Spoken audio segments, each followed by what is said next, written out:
Okay, so today we're going to talk about Mycobacterium tuberculosis. So this presentation is going to be very brief. It's just going to be an overview of some of the characteristics of this organism. So what we're going to cover here today is going to be the biology, some biochemical tests. Now, biochemical tests are what you're going to be using in a microbiology lab. Also epidemiology, diagnoses, and also treatment. So for biology, the genus Mycobacterium consists of the following characteristics. They are non-motile, non-spore-forming bacteria. They are aerobic rods, which means they require oxygen. And then also these rods can form branch filaments, but these branch filaments can be broken very easily.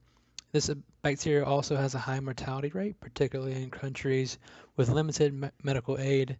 And also the cell wall is rich in lipids, making the surface hydrophobic, and Mycobacterium is resistant to many disinfectants and common laboratory stains.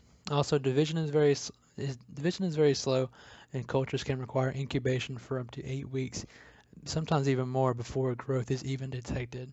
And then also, fun fact, there are over 150 species of mycobacteria, but there's only 6 that are very prevalent um, to humans. So we're going to talk about next are going to be some of the biochemical tests used in finding out what this bacteria is if you're in a clinical microbiology lab or just general microbiology. So it's going to be gram-positive, but mycolic acid in the cell wall resists the gram staining. So an acid-fast stain is used, which indicates here I have a positive. Catalase positive, urease positive, and the growth in the lysosome broth would be negative, and also it is a nitrate reduction positive. So the epidemiology of this bacteria are going to be, so it's found worldwide. 1/3 of the world's population is infected with this type of bacteria, Mycobacterium tuberculosis, and this was done by the WHO organization or the World Health Organization. So you can see here an estimated new cases per 100,000. That sub-Saharan Africa is a very, very prominent region for this bacteria, and I have that listed right here. And also a total of 9 million new cases each year and around 2 million deaths. This was also from the WHO website.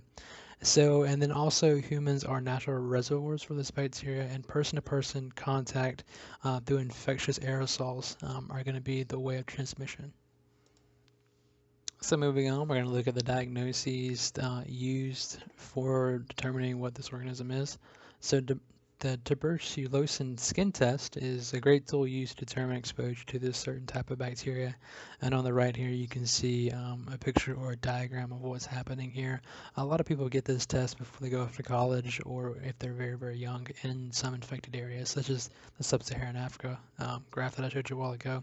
Also, microscopy and cultures are sensitive and specific, so culturing this bacteria on certain media would be very, very good. And also an acid-fast stain in that initial diagnosis. So like I said, I wanted to keep this PowerPoint kind of short. So the last slide we're going to look at is going to be treatment.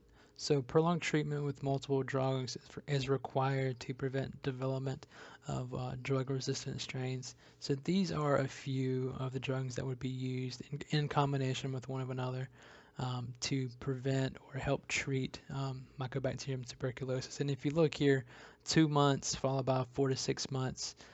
It's a very, very long treatment. It's not something you could get over in a few weeks. So staying on these and not hopping off of these would be very crucial in treatment of this type of bacteria. And also, thank you for watching, and I hope you guys learned something. And here are my references. Thank you all, and have a good one.